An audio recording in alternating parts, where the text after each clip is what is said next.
Oh, yeah. Welcome in. Welcome into your new 10th favorite wrestling podcast. It's Just Wrestling. It's been a few weeks. Listen, this is the problem that I run into, all right? I've been doing this for a while, not with this show, with other shows. And one of the worst things you can do when you start a podcast is launch and then have no plan, or launch and then go dormant for a few weeks. So a few weeks ago, I had Raj Giri on, the founder of WrestlingInc.com. We got into a lot about CM Punk, about the rumored AEW Collision show, all that. And I thought, all right, off to the races. And then work happened. And it's a crappy excuse, but it's a true excuse. And so here we are. And now I thought that for episode 2, I'd go a totally different direction. So Raj Giri is a journalist, a guy who started a site, a guy who's reputable in the pro wrestling space. Correct. And then I decided, you know what? Today I'm going to go the total opposite direction. I'm going to go to the guy who got me back into pro wrestling, or at least in a meaningful way. And that's Clinton Davis, who you can find on the On a Forklift podcast. How you doing, fella? Oh, I'm here. Like you said, work happens and it affects life. Yeah. And currently at my position, there has been a lot of hecticness and a lot of late nights. And I'm talking like 1 and 2 in the morning and then going back at 7 the past couple days. And yet we prevail, and yet we persevere, and we're here to talk about a lot today, a lot tonight. Shows how much goes on in wrestling that we can never, ever really take a night off from this bullshit. You can't take a night off. There's no way. There's absolutely no way at this point to take time away. And there are a bunch of stories that have come to the forefront this week, and we got to get into them. AEW officially made it official that Collision is happening. It's going to debut on June 17th. It's a Saturday. Enjoy the mid part of your June as the summer starts. It's going to be a 2-hour show, 8 to 10 on TNT. They essentially did the meme of, can I borrow your homework? Sure, but make sure it's different enough with the Collision logo and the color scheme. But AEW Collision is going to be official. That's one thing we'll be talking about. Today and yesterday, some news kind of broke, sort of swirled around the dirt sheets about, is CM Punk really not coming back? Was he pulled off of the AEW Collision graphics? Was he pulled off of the press release? And then does that mean his future is in doubt? So we had that also happened. Today it broke that Ace Steel apparently had been rehired by AEW as of a few months ago. And then could that be part of the problem? Could that be part of what's happened with Punk? Was he really pulled? Was Ace Steel pulled from a role that he believed was going to be a in-person behind the scenes role? And also the WWE has Night of Champions coming up, where Seth Rollins is going to meet AJ Styles. And now there are rumors about, well, does the WWE not want to pull the trigger on Seth Rollins because he's going to be in the new Captain America movie? So there's a lot to get into. So big thank you to all of you who are going to be checking in here. We're live on YouTube at It's Just Wrestling Pod. We are live on Facebook at It's Just Wrestling Pod, on Twitter at It's Just Wrestling, ITSJST Wrestling, and also on TikTok, It's Just Wrestling Pod, Instagram as well at It's Just Wrestling. So, Clint, I want to get to a few things with you. This is weird because usually you're in the host seat, I'm in the guest seat, but today the roles have been reversed. AEW Collision is official. Your first reaction to them getting another 2-hour show, albeit unlike Rampage, Collision's going to be live. What were your initial thoughts when that news broke? My initial thoughts we'll pick a different night. Saturday is going to be a horrible time block, especially that 8 to 10. Are you kidding me? That's when UFC pay-per-views run. That's when most people are out partying or at the bar. There's so many things that people are going to want to do on a Saturday night, then sit around and watch a 52 consistent shows. It's not like a pay-per-view like SummerSlam where it runs on Saturday and that's just one Saturday done. You do that 12 months. You do that, 12 times a year? Yep. And this is going to be a weekly episodic thing. This is going to be a DVR program. This is going to be, I'm recording it on Saturday night and I'm going to be watching it Sunday morning on my day off. It's going to be that type of program specifically for me. All right. So let me play counterpoint, because you brought up the UFC thing. This is where the UFC thing is interesting to me, right? And also WWE running some Saturday pay-per-views in the past. You can make the argument that pro wrestling fans have now become conditioned to Saturday night viewing, to Saturday night shows, right? So it's not uncharted waters. And if you're into that kind of thing in the first place, then maybe it does make sense. Maybe it is exciting. Maybe it is appointment viewing. Like the concept of, you're going to miss out on that 18 to 34 demo, especially the 21 to 34 demo that is probably going to want to go out. Mm-hmm. Hard to get college kids to stay in the dorms or in their luxury suites to watch pro wrestling. That part's fair. The interesting thing is, excuse me, if you look at what Warner said at their upfronts, they're very committed to the hardcore base. They actually outlined the hardcore base of fans that have found AEW. It seems like this is beyond just a live play, despite the fact that the internet wrestling community has gone down this like really dark path, this tribalism thing that even CM Punk posted on Instagram Live yesterday. Like, if you look at it, there's something to be said for the value in still advertising for DVR, still getting social hits on YouTube, on Twitter, on Instagram, on TikTok. Like there's still value along the margins. If there weren't, or if Warner Brothers Discovery were truly concerned about the fact that there's, declining ratings or that they're not hitting that million mark, you wouldn't have seen them throw out another 2-hour show, right? Yeah. But then this past Friday, we watch, or Saturday, I think it was, Rampage fell to its lowest viewership ever. Yeah. And that was, I believe that one ran at its normal time slot of 10 p.m. on Friday night. Mm-hmm. Which, granted, 10 p.m. still a little bit later. People are more prone to go to bed around 10 p.m. But you're still running it on essentially 3 of the worst nights of the week to run it. And I understand you have Monday Night Raw on Monday. You got NXT Tuesday. You got AEW Wednesday. I know they don't want to run back-to-back nights on Tuesday, Wednesday, or Tuesday, Thursday. So really their only option here is Saturday. But I feel like this is the wrong move. There's part of me that thinks that this is going to work. But the real question now is beyond whether or not it works. Like I want to look at the people who are on the graphic, the people who they're building this brand around, or at least the ones that they initially want to, I guess, have in some way affiliated with what AEW Collision is going to be. It seems like a lot of the people who had been rumored to be going back to WWE or to be looking for their release over time.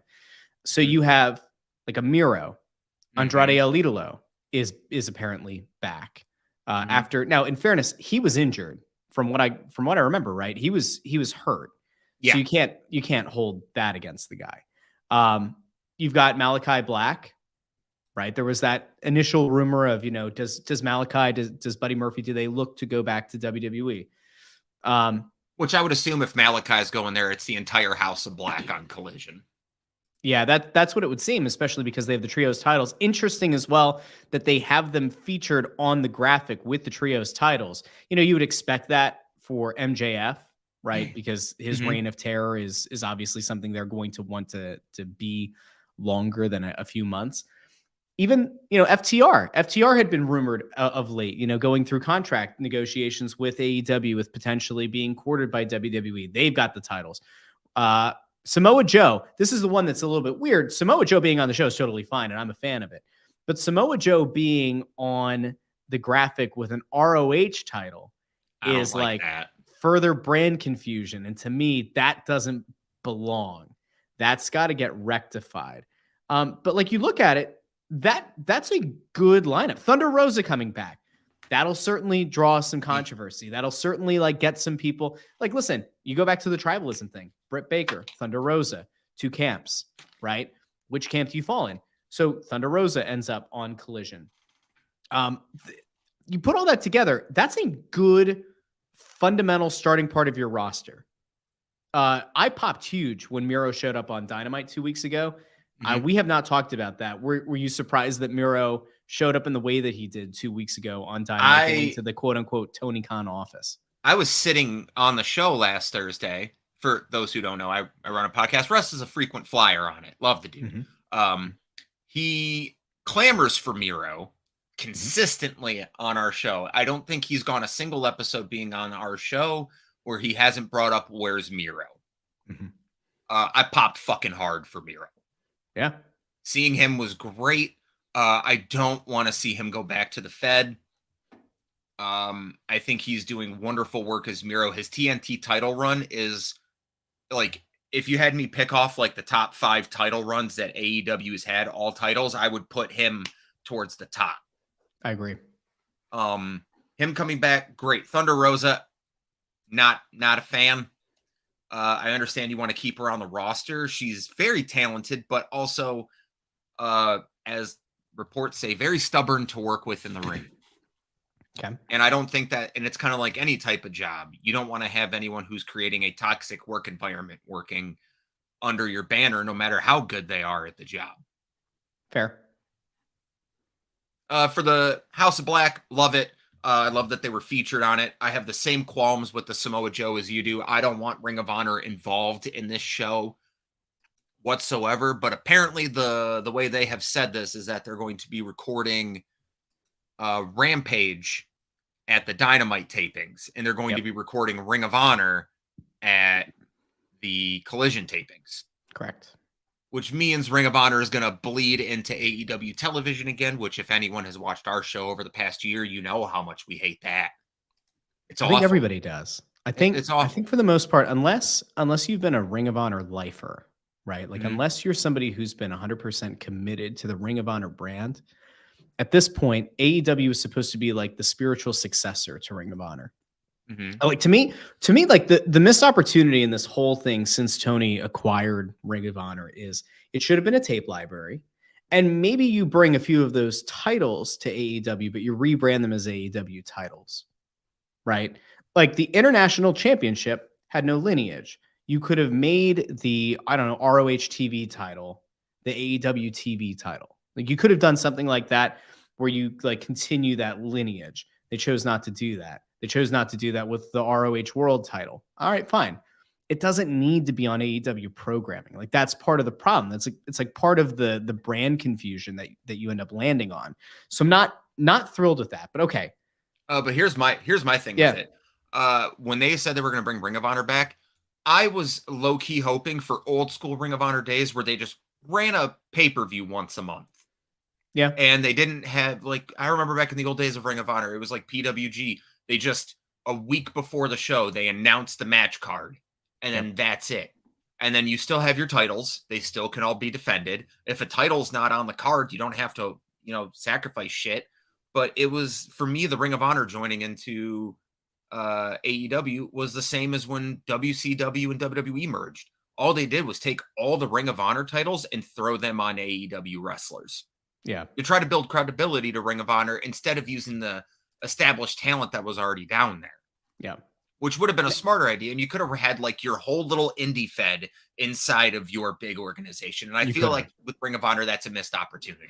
Now, if we go back to this roster really quick, like Miro is obviously the most exciting, and Orange Cassidy's featured on this graphic. Now, if you look at the proportions of the newer graphic that had come out, MJF and Orange Cassidy are massive, right? Like they don't necessarily fit the graphic the way that you would expect them to if they were originally part of it, which all comes to the CM Punk part that we'll get to in a second. But if Orange Cassidy's going to hold this belt, the real question that I have is, does he get through Double or Nothing through this like battle royal that they're gonna work on, right?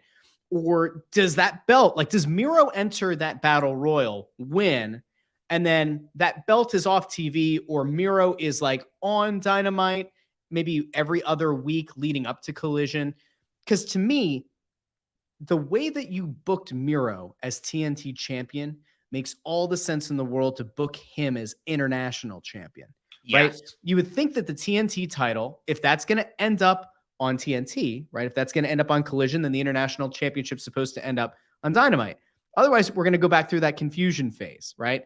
If Wardlow is going to then be tied to the TBS show Dynamite with the TNT title, it's a little bit weird. That international title can go to Miro. It can live on Saturday. He feels like a legitimate champion. It's the thing that I think they've kind of missed with some of the secondary titles they've had. You and I talked about this on your show and on a Forklift, but like that international title, when it was initially announced, when they did the initial championship match, go over this with me. It was Malachi Black. Yes. It was Buddy Murphy. Malachi wasn't in it. Wasn't he? Yes, he was. No. The international title? Clark Connors, Miro. Miro. And shit. Pac. I'm mostly Pac sure was in it. Pac was in it, and I'm pretty sure Malachi was. I could be crazy. It's possible. Buddy was in that tournament. I think you're right, but I'm just going to pull that. You pull that. But when you look at the guys who were in that, even the three that we just confirmed as we like figure out the fourth, that felt like it had the chance to be a title that is not at the same level as the AEW World title. Yeah, it was Malachi. It was Malachi. That's right. I will take the apology now. Yeah, sorry. Thank you. So you had Miro, you had Malachi Black, you had Pac, and you had Clark. Clark took the place of, was it Ishii, right? Yeah, Tomohiro Ishii. So if you look at that, right, Malachi Black as a champion, as a secondary champion, would have been great. Miro had already proven that he could do it with the TNT title. Would have been great. Pac ends up being your champ. Did a good job. Made sense with the international thing, right? Because he was defending it overseas. Kind of fit the idea of what that title was supposed to be, right? Even before it got rebranded as the International Championship. Like, you put all those things together, that could have been a really good title. That could have meant something. And right now, it hasn't. Even since Pac had it and was defending it abroad, they never really tied it back to the US, which made it kind of weird. The Orange Cassidy run is what it is. If you're a big Orange Cassidy fan, then like you're probably thrilled to see him defend the title every week. But that's my thing. He's a champion defending every week. That's why I give Orange Cassidy all the credit in the world. And honestly, every match he has had has been at least good, if not great. Like, his match last week was excellent. I think the 21-man battle royal is a safe way to get the title off Orange Cassidy while keeping him strong. Okay. Don't put it on Will Hobbs. Yeah, that's another thing that I want to get into here in a little bit. Don't put it on Hobbs. Put it on someone like Miro. Exactly. Miro, let him go on a reign of terror. Just make it that he defends the belt every week on TV like Orange Cassidy does. Yep. Yeah, just give me a strong champion. I don't want to go from Orange Cassidy, who has had the most defenses in AEW history of any championship, kind of weird, to Billy Kidman. I don't want to see that happen. Like, I want to see a strong champion be made out of this. So let's pull this back. So we did the international title. We talked about that roster, but the guy who's supposed to be the centerpiece, right? The guy who, in theory, is responsible in large part for Warner Brothers Discovery wanting 2 more hours of TV. The guy who, like, depending on what you believe, is the reason that there's a brand split of any kind. CM Punk, he's not on the promotional materials. Somebody did the digging and showed that in the initial press release versus what ended up coming out, he was originally mentioned as one of the talents. The actual press release that came out, he's nowhere to be found. You've got, as I mentioned before, Orange Cassidy and MJF in the one graphic look way too big. Like they were kind of photoshopped in there last minute, or they were kind of rearranged. CM Punk's supposed to be the face of Collision, right? If we're to believe what we're supposed to believe. And yet he's not on the press release. He's not on the creative. There are questions of, did something happen? Did something fall through? It's got to be a surprise if they do it. Or is it a work? Is the whole thing a work again? And at some point, I don't know, do we run into the possibility that it's a bad idea to continue to work the fans like you've worked them, because it's been 9 months and there's been so much shit thrown out about Punk, the Elite, etc. Like, do we at some point just say, sometimes it's okay to be straightforward in the way that these things are presented? This is the professional wrestling industry. I don't know if you're aware of that, Russ. We never get straight answers, especially when it comes to someone like Punk. He's Punk. At this point, that's all you can really say about him. He's good for the business when it comes to ratings and money. He draws numbers, all that shit's great. But all the things I hear, and again, it's things I hear, is that he's difficult to work with. The whole Elite business, I mean, we've been talking about that stuff for 9 months now. It's been 9 months since Brawl Out. 9 months. And we're still talking about it.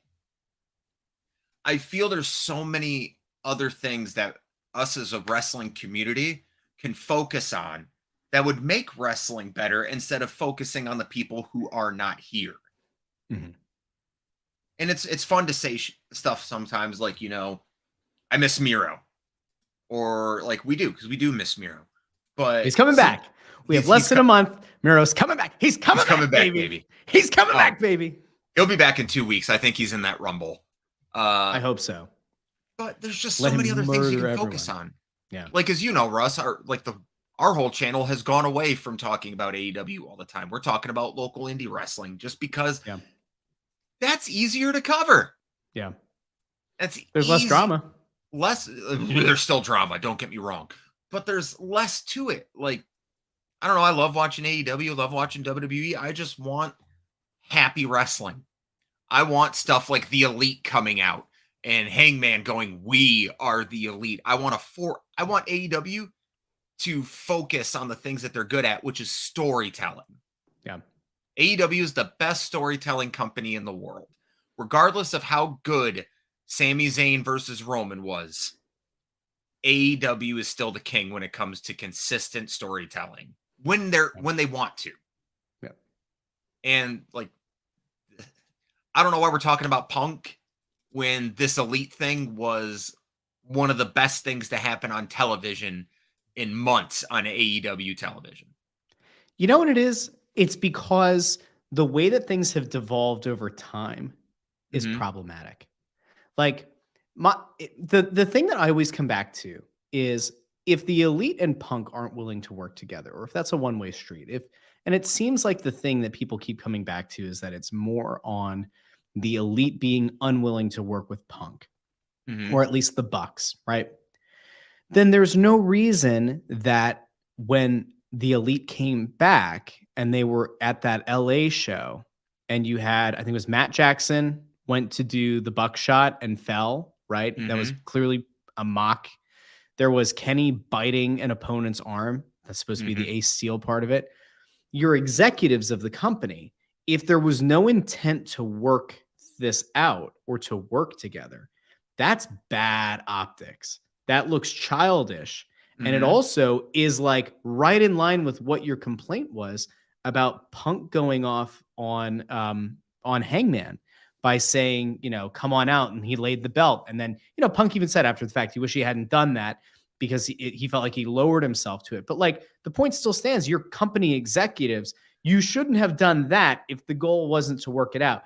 There are times where I sit back and I go, does this go back to this whole thing being a work? I brought this up to Raj Giri on the first episode. He said no.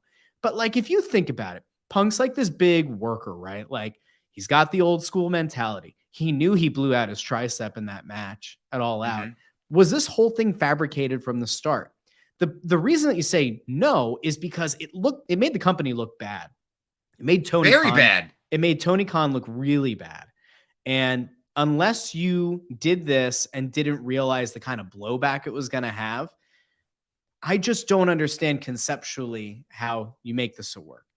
But at the same time, like there are so many things that have happened along the way where it's like, are we really is he really, or is the company really, as he once put it, dealing with children? Like, what are we doing here if you're going out of your way to mock somebody that you've had bad blood with? And now, oh, by the way, they might be creating a second show just to split you guys up so you're not in the same building. Think about how stupid that is. It's pathetic, to be honest with you. These guys are trained professionals. They are adults. You do have to be at least 18 years of age to wrestle in AEW, which tells me you have lived 18 years, which means you have learned morals, you have learned values, and you've learned respect at some point in your life. And if you're in your 40s or 30s in the Bucks and Kenny's thing, and you guys are mocking each other on TV, it looks bad. Like I remember seeing Omega do that bite on him, and I turned off the TV. I was like, I got no interest in this. I got no interest in seeing this shit play out on TV. I've had to deal with it for 3 months. Yeah. You got these guys back, and they're biting people and failing buckshot lariats and just making like cracking jokes. Like I said, it's been 9 months. I get tired of soap operas that have the same. I don't like Grey's Anatomy when the story gets too boring after even an episode. So you watch Grey's Anatomy just in general? You like it? Yeah, that's okay. Mm-hmm. I mean, I don't. I haven't watched okay. after COVID because, I didn't want to watch that on TV while I'm living it in real life. So I haven't gone back since then. That's fair. Mm-hmm. All of this is to say, this is not like when you listen to this, if you're watching on YouTube or Facebook or Twitter, or you're listening to this wherever you can get your podcasts, Apple Podcasts, Spotify, Stitcher, Pandora, Google Podcasts, Amazon Music. This is not an anti-elite podcast. This is not an anti-punk podcast. I want all these people to be happy to enjoy what they do. But ultimately, as a wrestling fan, like I would like these people to just work the shit out and do what's best for business. Like I said this on Twitter a while ago that like the biggest missed opportunity is if we don't get the match that everybody thinks is going to happen or should happen, which is eventually Punk and FTR versus the Elite. And there's a part of me that genuinely believes that match isn't happening because of what the Elite are in right now with Blackpool Combat Club, because that storyline fits so well with what the Punk and FTR storyline should have been. Mm-hmm. That it now makes me like sit back and go, well, how do you run that back in a few months? Like if it were going to happen for All Out, or if it were going to happen for All In at Wembley, how exactly do you get to that point when you've done this storyline where it's you're amateurs, we really are the Elite? That's what it feels like the Punk and FTR storyline should have been. But now Blackpool Combat Club's doing it. So like how do you do this again? It almost pretends that this is not going to happen. And if that's the case, Tony Khan should be, I don't know. He should be furious because this is arguably the best story you could possibly tell. Mm-hmm. It's right there. The money is there to be made. The gates are there to be made. Your best chance of doing anything that can draw mainstream attention is right there for you. Mm-hmm. And especially, listen, unless Punk shit-talked the Young Bucks kids or their spouses, or did something that's so egregiously awful that there are irreconcilable differences.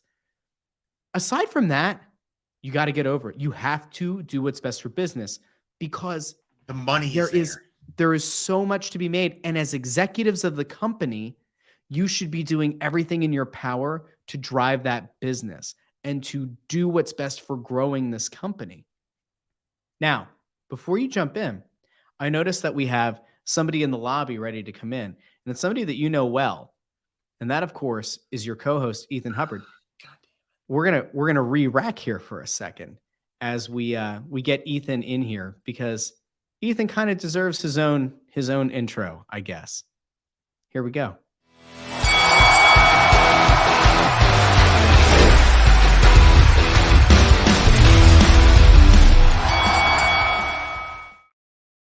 And now, I hit the wrong. There it is. I had it in my head. I'm like, this is so good. This is so lined up. And then there we go. All right, there. We added a third person. So now Ethan Hubbard is here of On a Forklift. You look like you just look like you finished mowing your lawn and you greened up your New Balances. I didn't. My New Balances are actually red. I own red New Balances and black New Balances, no white ones, so I can't green them up. However, are you even a dad? No, well, so my ring attire that I'm getting, that I'm going to get are white and baby blue low tops. They're basically the New Balance version of like low top Air Force Ones. That's what I'm going with for my ring gear. My question is to you, Russ, you're the host on this. Are you running a very official is this a very, family friendly show? Because I won't do what I'm about to do if it is. I'm afraid of what you're going to do. So I'm going to say, sure, it's family friendly. We definitely haven't cursed at all on the show. Oh, not one bit. I've been watching my P's and Q's. I was just going to be I was going to be your first and probably only ever guest to shotgun a beer immediately when they enter. I mean, by all means, if you want to drink responsibly.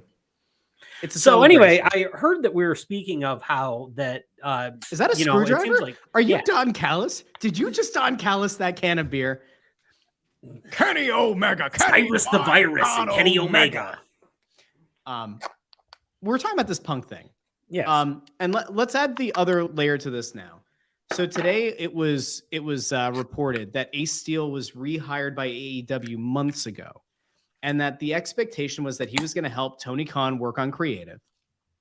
and that the understanding had been that Ace Steel was going to work backstage, but that at some point, whether it was Warner Brothers Discovery or it was the attorneys for AEW, and perhaps the attorneys for the Bucks, someone halted it.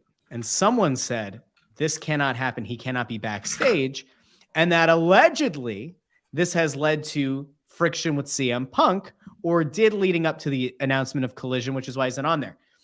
So much shit. Just get the show going, get Punk back, let Ace Steel do his thing, let him work out of a broom closet if you must. What are we doing here? Why is this continuing?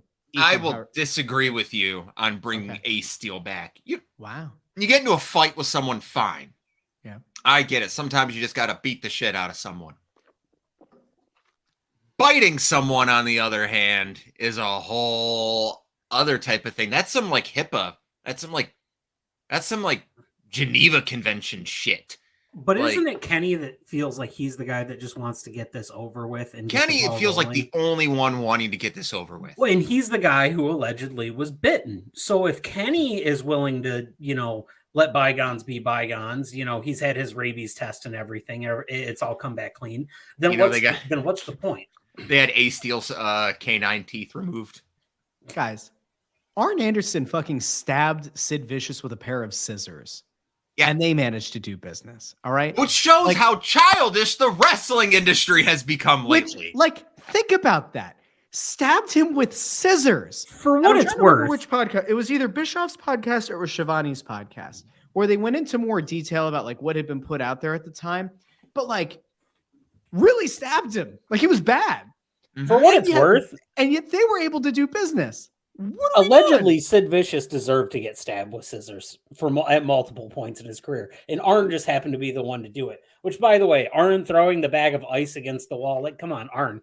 Give it a little moxie there, would you? Oh, you're talking about the dynamite moment with Wardlow? Yeah. He was just setting the stage for MJF knocking the mic out of Renee Paquette's hand. Yeah. We're just setting a standard, So anyway, my point on this is if Kenny's willing to put it behind them, let it work forward. I do think that there's a little bit of a myth going on here. Everybody's kind of throwing everybody. I think Punk appears on that because we don't know where that first episode of Collision takes place from. Where does it take place from? Chicago. AEW's favorite place, Chicago. Allegedly. I mean, Don't give me no allegedly stuff, man. You know for a fact now they're going to launch a show that has Punk on it.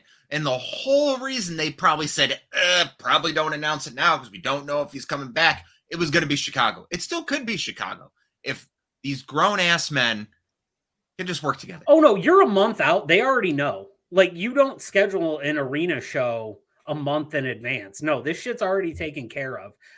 What I believe is happening is this is to get people to turn the channel because they're like, oh, okay, well, Collision's on. We hear rumblings that CM Punk may be back. Because if you announce that he's coming back, you're going to get, 650,000 viewers? But if you don't announce that he's back, I bet you pull in an extra 200.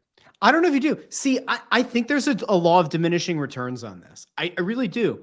Because you look at what the ratings have done. And I led off the show with Clint saying about how Warner Brothers Discovery obviously doesn't care that the viewership numbers get laughed at by the weird WWE fans who are hell bent on the destruction. The people who aren't of sound mind and body that don't want all of pro wrestling to do well. Those people touch grass. They touch grass. That's right. Those people seem to have an issue. But I'm having a hard time with this idea that people should want to see it fail. And at the same time, there's part of me that thinks that Collision is going to fail if you don't drop some hints. The rumored name of this was going to be The Second Coming. So the first dance was the show that Punk debuted on that Darby Allin dropped the hint, even if you think you're the best in the world. If they drop those breadcrumbs where it's very clear the Punk is coming back, or you have to be a quasi smart fan to understand that, those people will flock to Chicago. They'll absolutely be there because there was a bit with Kenny at the end of the show. Which one? Kenny dropped a Punk tidbit on this one. What was the tidbit? Let me go back and find it, but continue to converse and I'll find it. But this is the thing is if he's going to come back, if that's the point, you have to drop a hint. It can't just be, here's AEW Collision on a Saturday night at 8:00, where, like Clinton said earlier, doesn't think that people are going to tune into it as much, that it's going to become a DVR show. Like, you can't just wait for, you can't. I don't know how you get people into that arena and you sell it out the same way that you did with Rampage, with the first Rampage, knowing Punk was coming back. I don't think that there's a path to selling that building out unless you've at least intimated that he's coming back, because a lot of those fans who are hell bent on Punk showing up and who want Punk to come back, they're also the people who are keeping up with all of these dirt sheets and keeping up with all of these sites saying, is Punk out again because of what happened allegedly with Ace Steel not being allowed backstage? Those people are going to be kind of hesitant. Do I want to pay to go see this show if he's not going to be there? I think you're running a bigger risk this time than you did the first time. I think the biggest... Oh, no, go ahead, Clint. No, go ahead, Ethan. I just lost it. I'll get it in a minute. So I think you make a good point there, though. This has all the makings to end up turning into another Rampage, to where you start off really hot in those first 6 weeks, and then it just continues. I would say petered off, but it's really just nosediving at this point in regards to the stuff.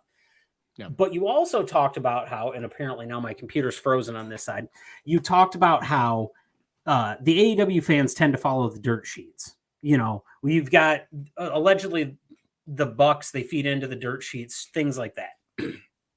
So after the show went off the air, these are the exact words. Now, mind you, this wasn't on camera, but after the show went off, because you know that you're going to get reported on, Kenny started pointing out crowds or signs in the crowd. One of them said, "Hey, Kenny, hey, where's Hangman?" Well, he pointed to it, and he, paraphrasing here, made a comment about how former friends, now bitter rivals, can sit down and hash things out and sit in the same ring together. And I think that's cause for big celebration.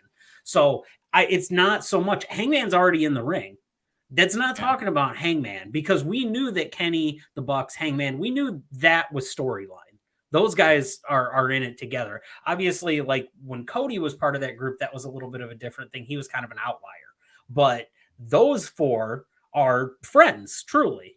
So that wasn't, it was a veiled comment, I think, towards the Punk situation, with a lot of like wink, wink, nudge, nudge moments. That's interesting. I hadn't seen that. So that's a good little tidbit. Here's another thought I have about this, is that Tony Khan has been on the TV for the last 2 weeks. Mm-hmm. Just saying, I have an announcement, and I have an announcement. And then he made another announcement saying he's going to have the announcement of the place next Wednesday on Dynamite. Stalling. Yeah, he's stalling. But what are we stalling for? It's like when the roller coaster gets to the top. He just wants people to tune in. He's but like, once tune again, in. You run a significant risk in doing this, because it's already become a meme. Like, I hate making the comparison, but he's kind of become like Dixie Khan, right? Like in some sense, where it feels like there's a big announcement every week, but like, is it really? No, not always. You know, like it actually cheapens things, because when you have a huge announcement or an important announcement or whatever this announcement is, that kind of announcement, you are muddying the waters. Like Collision was a huge announcement that lived up to being a huge announcement. If you weren't up on, what happened with Warner Brothers Discovery up front, then Collision being announced on Dynamite was a huge announcement. It was.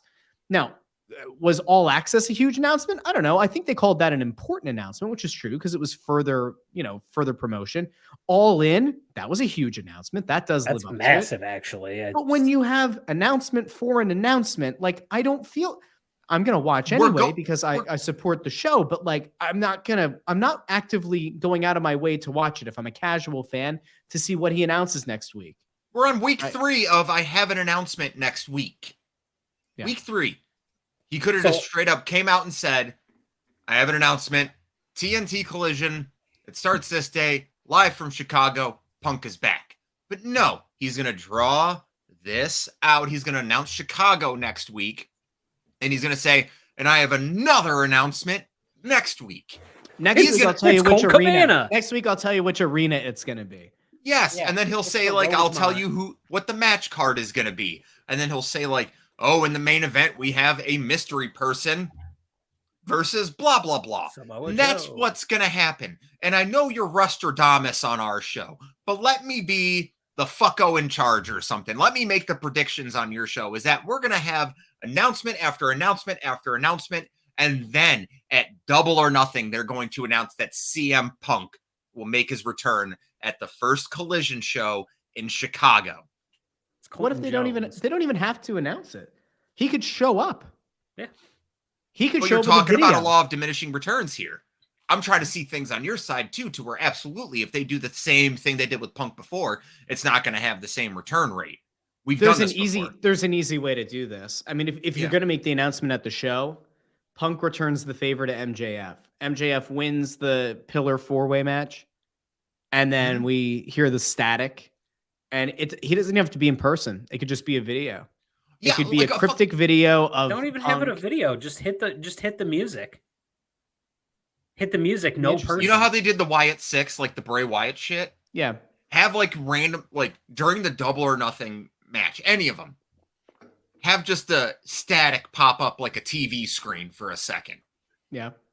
That is the most significant way that you can tell people CM Punk is coming back without blatantly saying CM Punk is coming back. But here's the other thing. Tony's so full of himself, and I know that he wants to try to pull this off. At Double or Nothing, there will be CM Punk shirts for sale. Yep. That's the problem, because he's like, I got to make the money off of it. I did. By the way, I have the quotes up now from Kenny, and I'll read these off very quickly. Please do. So, quote, I saw a sign there in the crowd. Where's Hangman? I saw another sign in the crowd. Who can you trust, Kenny? I think we found Hangman, and I also think I found who I can trust. There's a lot to celebrate today. You brought up a new show coming, AEW Collision. That's exciting news. That all pales in comparison to something more near and dear to my heart, and that's catching up with someone that I thought I'd maybe never be able to be in the same room with again. If there's one thing that this proves, Hangman, it's that bitter enemies, bitter rivals, and men hated one another. Sorry, I had to throw that in there. Can sit in a room, can sit in a ring, and hash it out for the greater good. So call me old-fashioned if you will, but that to me sounds like a cause for celebration. Then Omega went on to call Brandon Cutler down to the ring. Cutler had alcoholic beverages with him, which Paige offered to Omega, who famously doesn't drink. Quote, now hold the phone there, Senor Paige. Hold the telephone. Now, there's a lot of things that I'm willing to try once. Try twice if I like it, but alcohol? Now, that might be a bridge too far, my friend. We just got back together, and for goodness sakes, I'm straight edge. Hello. End quote. So it's interesting. All right, there we go. That's all we need. It's all over, my friends. Everything is great. Everything's hunky-dory. We've got ourselves a match at All In. We're not. I don't know. I still think that should be the all-out match, and the all-in match should be Ospreay and Omega. I think that's where you get your money's worth in regards to, like, you. Not that they need it to sell the seats, but if you want to make that like. Tony Khan's brain, though, he likes to start with the group and then break into individual matches. So, like, if you were going to do that long, desired match of Punk and FTR versus the Elite, you would start with that at All In. And then the next week at All Out, you would have Kenny versus Punk. Right. And you'd probably have the Bucks versus FTR. The question is, now that Hangman's reunited, who's going to pair up? Like, who's going to be the fourth guy to go with Punk and FTR? Is it Wardlow? Wardlow would be interesting. But, like, this all comes back to...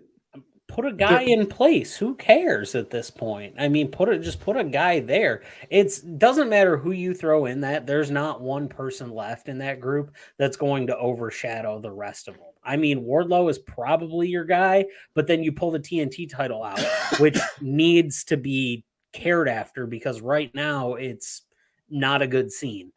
Yeah. There's one last thing that I wanted to get to here because now I think we've dissected the Punk thing about as much as we can. And if you're just joining the stream now, you can rewind a little bit or you can listen to the podcast feed. We just kind of went through the whole Punk potential return, the Ace Steel stuff, Collision. I want to get to the last big talking point here. And it's something that came up in this past week. You look at what WWE is doing with this World Heavyweight title that I still don't understand the necessity for. There's now the report that Roman Reigns is going to be working less dates this year as he tries to transition into some Hollywood roles. Seth Rollins is now going to be in the next Captain America movie, and there are reports that perhaps WWE doesn't want to put the new title on him because he's involved with a Marvel movie. Seems kind of silly, but okay. Dumb not to do that even. Yeah, like it would seem like there's another potential to have a mainstream star, like to have somebody who's already in the Marvel Cinematic Universe at that point, somebody that you would want to promote with a title. But okay, they might not want to do that. Fine, interesting, weird, but I guess we'll deal with it. Are you guys surprised that they didn't run with the Edge retirement angle? And are you excited about Rollins versus Styles at Night of Champions for this belt? Fuck yeah. I think that's my first F-bomb this whole show. Yes. Proud of you. I don't know if anyone has gone back to watch the pandemic match between AJ Styles and Seth Rollins. I watched that match and I was like, this match needs fans. If that match would have had fans, it would have been a 5-star match. And I don't think they've come close to touching each other in a singles match since that day. I think they've been in the Rumble together since, but that's about it. Seth Rollins and AJ Styles are two of the best people in the world today, without question. I hope they don't only give them 10 minutes in Saudi. I hope they give those boys 20 minutes and just Triple H looks at him and says, here's the winner. You two go out and do your thing. Because if they do, they have a match of the year candidate on their hands. That is one reason I will be tuning into Saudi in the morning of Saturday to watch. Ethan, how about you? They're the consummate professionals of professional wrestling at this point. I mean, AJ Styles is getting ready to pass that torch, and to me, the guy to pass it to, even though he's not that much his junior, is Seth Rollins. That's the direct correlation of who can go in the ring at that same rate. And it's AJ Styles and Seth Rollins. They're on par with each other. I'm not shocked about the Edge retirement thing because I think Edge is at a point in his career that if they came to him and they said, hey, we're going to put the belt on you, whether you like it or not, he'd be like, all right, cool. But if they came to him and said, hey, we want to put the belt on you, what's your opinion? I think he's going to tell people, no, I don't need it. I would like to see a good Edge chase to the belt, but let him be the first guy after this tournament because I need the story. I don't need the tournament wins. I need the story of Edge going after Rollins to get the belt or something along those lines. No, because he's on SmackDown. It's a Raw exclusive title. Let him go after Roman. I don't care. That's fine. He can go after Roman. If you're going to do it, Edge needs the chase. He's like a Randy Orton guy. He needs the chase because Edge on the quest is better than Edge with the title, with the exception of him and Taker going back and forth for the title back in 2008. All I'm saying is that if AJ Styles wins, because they're not sure on Rollins now, AJ Styles needs to be immediately moved to Raw. Mm-hmm. Yeah, he would be. This would be the contingency of the championship. They had the people on SmackDown, they had the people on Raw. If you are a SmackDown superstar and you win this championship, you get drafted to Raw immediately, and we will send you someone to replace them. Well, and that's my thing. I don't understand why everybody had such a tizzy about, why are they going to have SmackDown people? This draft doesn't mean anything. Of course it does, because now one prestigious person has the opportunity to win that title and go to Raw. It doesn't matter where they got drafted because it's one person. It's not a ton of people getting this opportunity. So what you did is you created a lot of buzz with the title to be able to okay, here's a big goal to go after, because the biggest goal, the only person that has a claim to go after the biggest goal at this point is Rollins. Seth Rollins is the only one that Reigns hasn't beaten. I have to say, I really did hate the fact that they opened it up to SmackDown as well. I think if you were going to do it, it would have made more sense to introduce the title before the draft. That's fine. And let that belt go to one show and let Roman with his 2 belts, his 2 titles that are united, let that go to the other show. It felt like it cheapened it. The whole, I say the whole problem. There are a bunch of problems here, but one of the big problems is the fact that when you have 2 belts that are unified, and now you're introducing a third one, and you never actually did a physical unification of the 2 belts to a new belt that's supposed to represent the unified thing. You now have 3 belts for 2 champions. Are we to believe that at some point they're going to separate the 2 titles off of Roman? I think when like it. I think when it dies out, the blue belt goes away and the WWE title stays. I think the Universal title ends with Roman. Then they should have done something to unite those belts or to write off the Universal title. Because otherwise it's a loose end. But like if Cody at SummerSlam, it won't happen because they're not going to do it. But if Cody at SummerSlam beats Roman and has those two belts, is he now going to carry both belts? And if Cody holds the title for 6 months and then faces Gunther and Gunther wins those, like, are we just going to do this in perpetuity? It doesn't make sense. You talk too much. That's right. Roman looks good with two belts. He does. Once Roman loses those belts, they will introduce a singular title called the WWE Universal Championship or the undisputed WWE Universal. It's still going to be called the Uwu Championship. But as soon as because Roman looks good with two belts. I'm a defender of Roman holding both belts, like two belts right now. I think he looks great when he comes out. He's got the one around the waist, and he just does that arm up with the other one, the way Paul Heyman hands it to him. I don't know. I'm a fan of that. WrestleMania 40 is in Philadelphia. Cody Rhodes beats Roman Reigns. The next night on Raw, Cody Rhodes comes out. He holds the belt that his dad could never win. He calls in his brother Dustin, who has now showed up in WWE to help him win the title in the first place. Dustin has a trash can, and Cody Medusas the Universal title into the trash can. That's how you write the belt off. No? Okay. I'm not opposed to it. They won't do that. Of course they won't. Go on record. Who wins between Rollins and Styles? I think Rollins still wins. Yeah. I think that it's at a point where they're feeding the dirt sheets information. I think somebody's in there just going, oh yeah, this is totally what's happening. And that's not the case anymore. Mm-hmm. Yeah, I don't see a world where Seth Rollins doesn't win that world title. I don't think AJ's got enough left in the tank to be that guy, to be the guy. Ooh. If he wins it, he's a transitional champion, top 5 weeks tops.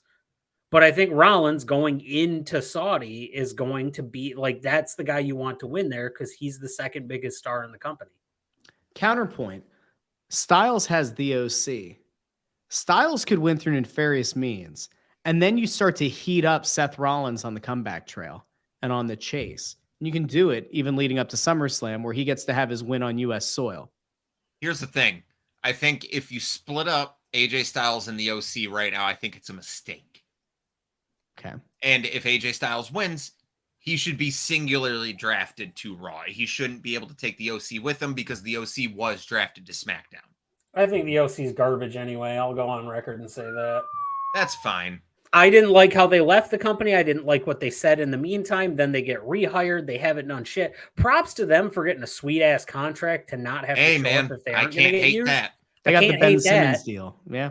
But, oh, God. Dude. I fucking can't hate people making the bag for doing nothing. Can't. Listen, it's going to be interesting. It's at least making that show worth tuning into. Mm-hmm. For sure. Like that feels like Night of Champions has at least one match that you can look at and say, this is going to mean something.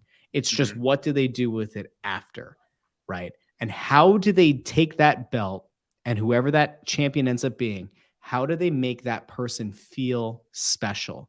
How do they make that title feel like it's more than a secondary belt or more than the runner-up belt when Roman's not around belt? Remains to be seen. We shall see. I hope guys, parting thoughts here. You can go AEW, you can go WWE. Was there something that happened this week on Raw or on Dynamite or I guess NXT that you were excited about that you want to make like, I don't know, like the biggest moment of the week? Biggest moment of the week for me is easy. We just put it up on our YouTube channel. Go watch Adam Wick versus 12 Gauge. That's not what I'm asking for. Hey, you asked wrestling and what made us the most excited. That made us the most excited. When Kenny handed Hangman the broom. That's it. We talked about it earlier. That's one of the best moments AEW has done in months. I wasn't here for it. I think it was a really good episode of Dynamite, actually. I thought this made me this. Where was this on the buff chip dip scale for you? That's a great, you know what, Ethan, hot damn. Well, I'm 2 episodes into this show and I haven't even introduced the scale, the BCD scale. Okay. I'll make this a clip on TikTok or something, or on YouTube Reels and Facebook and all that, YouTube Shorts and Facebook and Instagram Reels. Every pro wrestling show that I watch, especially AEW, every pro wrestling show I watch, I'm going to make myself feel even more important here for a second. There you go. Every single pro wrestling show I watch needs to fit into one parameter, and that is the BCD scale, the buff chick dip scale. If I am going to make buffalo chicken dip for a show, it has to live up to it. Do I make BCD for NXT? I do not. Do I make BCD for Monday Night Raw? I do not. Do I make it for SmackDown? Not usually. Dynamite, when it's a good Dynamite? Yes. Pay-per-views in any company? Yes. So I come back to this past Wednesday's Dynamite as I bring you guys back in and hopefully click the thing the right way. You know what? I'm going to make it go away first. Bang. Then we're going to go here, and then we're going to go there. Ha. On the BCD scale, I would give this week's Dynamite 8.75 out of 10 on the BCD scale. I was very happy with that Dynamite. It was a good show. I enjoyed it. I watched it. Of course, I had to DVR it, but I really enjoyed it because watching wrestling live to me is very hard nowadays. Yeah. Ethan, where were you on that scale? BCD scale? I was around an 8.25. I'll say an 8.25. And it's only because I really don't. The tag match thing has taken me out of this. I don't need Jeff Jarrett. I know it's gonna work, but I don't need Team TNA versus FTR. I don't need it. Why? Because I need something with more sustenance. If it's Jay Lethal and anybody else, I think Jeff Jarrett's a great signing for them. That's it. But that's not for me. It's not a pay-per-view match. But you can continue to hear all about this on a Forklift. Yeah, starting in 60 seconds. I know we gotta roll here. So guys, big thank you for coming on the show today for episode number 2 of It's Just Wrestling. All of those of you who tuned in on YouTube, on Facebook, on Twitter, thanks for checking in. Remember, this show is not just available on YouTube and on Facebook and on Twitter. It's also available wherever you get your podcasts: Apple Podcasts, Spotify, Stitcher, Pandora, Amazon Music, Google Podcasts, wherever you get your podcasts. So if you came into the live stream late, you want to go back and listen, you can watch it on YouTube and Facebook and Twitter, or you can go and you can listen to it on your favorite podcast app. Also on Spotify, it comes with video. So if you like to watch your podcast on Spotify, you can watch It's Just Wrestling on Spotify as well, where you get to look into the eyes of Ethan and Clinton on this episode. You can go back to episode 1 and check out that episode I did with Raj Giri, the founder of Wrestling Inc. And listen, I think the plan is going to be to start going weekly. All right. So hold me to it. Find me on Twitter at JoyOnBroad. You can find Clinton on Twitter at On a Forklift Pod and at PK Batman. And you can also find Ethan at Jensen Collins 3. So for Clinton, for Ethan, go check them out at 9:00 now over on the On a Forklift channel on YouTube. I'm Russ at JoyOnBroad here on It's Just Wrestling, your new favorite or 10th favorite pro wrestling podcast. Talk to you next week. Have a great day. And remember, we just want wrestling to be good. Let it be good for everyone. Appreciate it. Have a great night.